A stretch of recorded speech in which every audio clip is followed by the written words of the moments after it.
Hey guys, Iggy here from the Investing Iguana.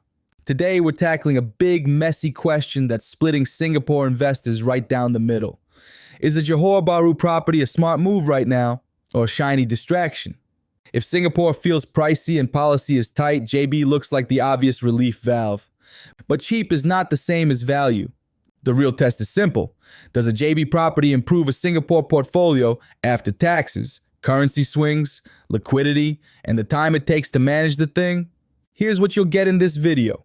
First, the real drivers behind the 2025 JB wave. Second, the frictions most buyers only discover after completion. Third, the hard numbers.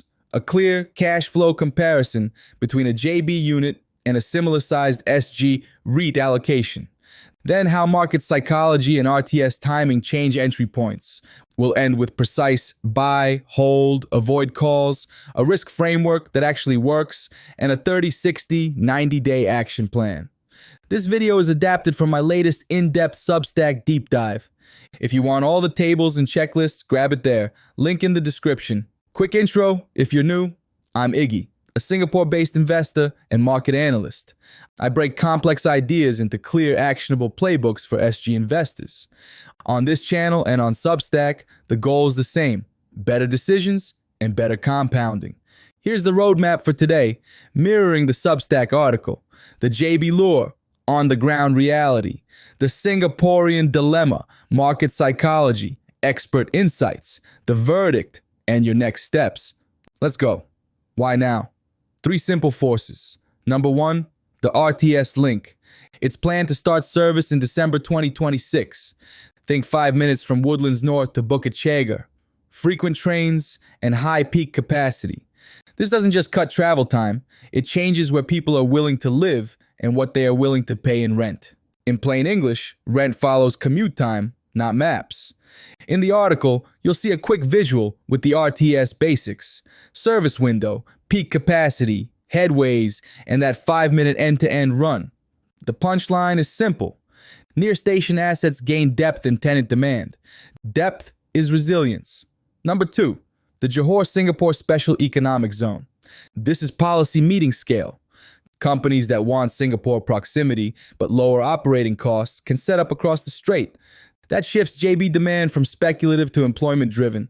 It's not just weekend buyers anymore. It's people who need to live there to work there.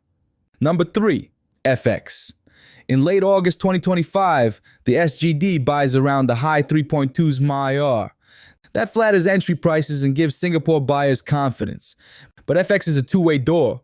It helps on day one and audits you at exit. A stronger ringgit down the road can take back what you thought you earned. So enjoy the tailwind, but plan for the landing. Let me ask, if commute friction drops, job nodes expand, and your dollar goes further, does that mean buy anything? Or does it mean buy only where these forces actually show up, within walking distance of stations and job corridors? Great story so far, but let's get off the brochure and into the building. Hidden frictions matter. Sales teams pitch gross yield. Investors live with net yield. Maintenance for larger high-rises is not cheap. Foreign buyer duties are higher. FX transfers and spreads shave a little off every month. Vacancy happens. That clean 6% can become 4 to 5% after the boring arithmetic. In the Substack piece, there's a table titled Cost Frictions That Reduce Net Yield. The gist: maintenance, foreign stamp duty, FX drag, vacancy buffers, and exit timelines that run 6 to 12 months. The takeaway: build your model on net cash flow, not the brochure's gross figure. Oversupply still lingers. Johor has passed overbuild in investor-grade condos, especially those targeting foreigners. But the market is not uniform. Node quality, proximity to RTS, CIQ, highways, and real job hubs separates winners from laggards. In border markets, micro-location beats macro narrative. Quick check. Would a slower exit and higher maintenance bother you if your net yield holds? Or do you need liquidity and sleep more than incremental yield? Let's stop talking in abstractions. Let's pit a JB unit against a Singapore REIT of the same capital size. Side by side, unit versus REIT. Here's the clean version. In the article, I show a cash flow head-to-head table for 2025. A typical R600K JB condo translates to roughly 182K to 185K entry cost today. Gross yield, 5 to 6%. Net after costs, 4 to 5%. FX exposure, yes. Liquidity, months to sell. Now take 180K in a Singapore REIT. Dividend yield today sits roughly 6 to 7% depending on the sleeve. Net yield often matches the headline because the manager handles the ops. Liquidity is measured in days, not months. No FX in the cash flows. That alone can make a big difference for CPF and retirement planning. CPF/SRS constraints make the difference sharper. CPF cannot fund overseas property. SRS also doesn't cover it. So a JB investment comes from cash or foreign financing. That raises the opportunity cost versus CPF eligible assets and SGX instruments. The system nudges you to compound at home. Ignoring that nudge is fine, but do it with eyes open. FX is the friend at entry and the judge at exit. In the article, I show an August snapshot of SGD prints. Small moves in the rate compound into big differences in SGD cash flow over years. The fix is not to predict FX, it's to match MyR rents with MyR loans, or pre-hedge 12 to 24 months of payments. Unhedged FX is a strategy that looks like hope. Don't do hope. If the REIT pays you more, sooner, with less fuss, what must be true for the JB unit to win? Answer: buy the right node, at the right price, with the right hold period, and manage costs and FX. Otherwise, the REIT quietly beats you. That begs the next question: when to buy and when not to. SG push versus JB pull. Singapore's cooling tools are blunt by design. They suppress heat and lift holding costs for some segments. The side effect is obvious. Capital goes shopping across the border. JB's pull is the RTS, the SEZ, and lower living costs. But the best time to buy an infrastructure story is rarely at the press conference. Prices tend to re-rate in 4 waves: pre-build hype, construction lull, pre-opening run-up, and the reality of operations. In the Substack table, RTS re-rating playbook, I map this out. The move is to accumulate during construction, when headlines are quiet and sellers are tired. Let actual usage, not marketing, justify the final leg. Ask yourself, are you buying the story or the timetable? So what are the pros seeing on the ground? Let's talk developer signals and rental depth. Developers and land are flashing conviction near RTS nodes. That's good and bad. Good because institutions rarely pour money into pure make-believe. Risky because retail buyers often enter just as supply peaks. The cure is dull, but vital. Phased delivery, strong balances, and proven handovers. On the rental side, the demand is strong near CIQ and job clusters, but much of it leans on Singapore-linked employment. If SG slows, premium rents soften first. The rental risk ladder in the article sums it up. Studios and one-bedders near CIQ can be volatile with hiring. 2 to 3 bedders near RTS show moderate sensitivity. Landed near hubs can swing more. The lesson?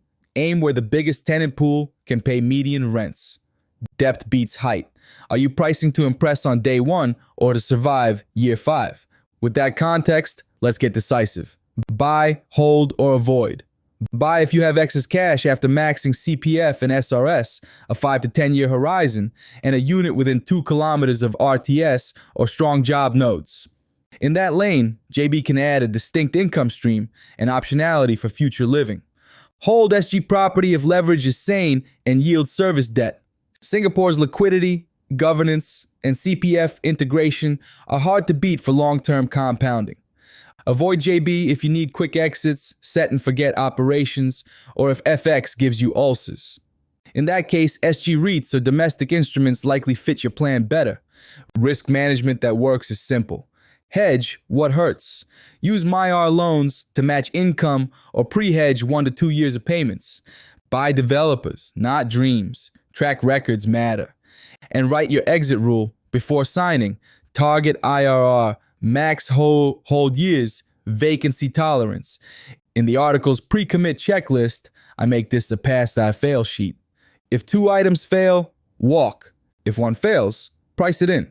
If all pass, proceed and still leave room for luck.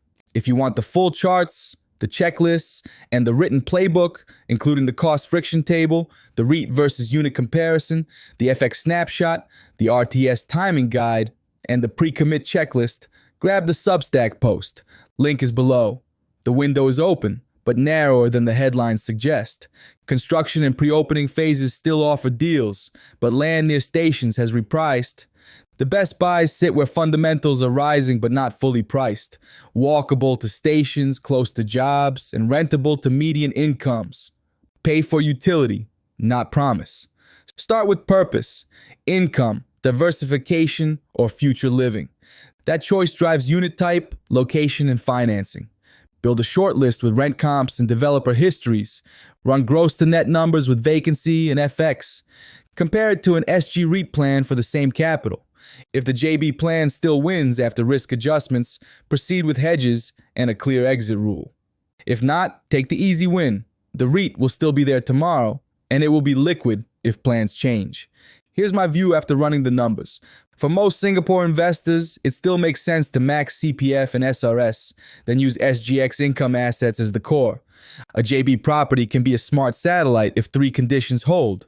You buy a real node, RTS, CIQ, or job cluster, you model realistic net yields and hedge near-term FX, and you accept a 5 to 10-year hold.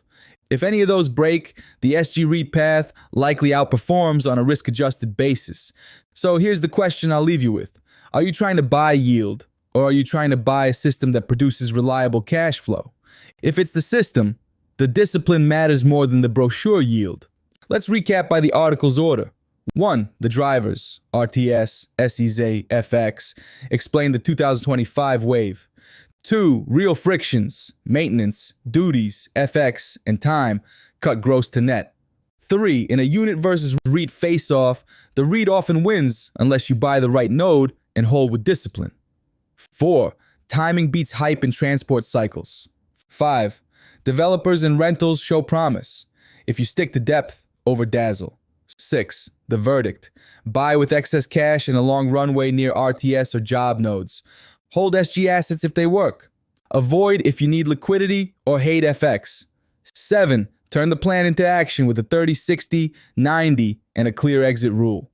You can take these lessons into your SG investing journey, build a portfolio that fits CPF and SRS mechanics, and still use JB as a smart satellite, if the math holds. If you found this useful, hit like, share it with a friend who's thinking about crossing the Causeway, and subscribe for more deep dives. For the full charts, checklists, and written playbook, grab the Substack link below. And if you want premium research, model portfolios, and members-only Q&A, consider joining the paid tier on Substack. Your support helps me publish more Singapore-focused research. Suggested next watch: my breakdown on timing infrastructure-driven real estate cycles and how to avoid paying twice for the same story. Once at entry, again in weak rents.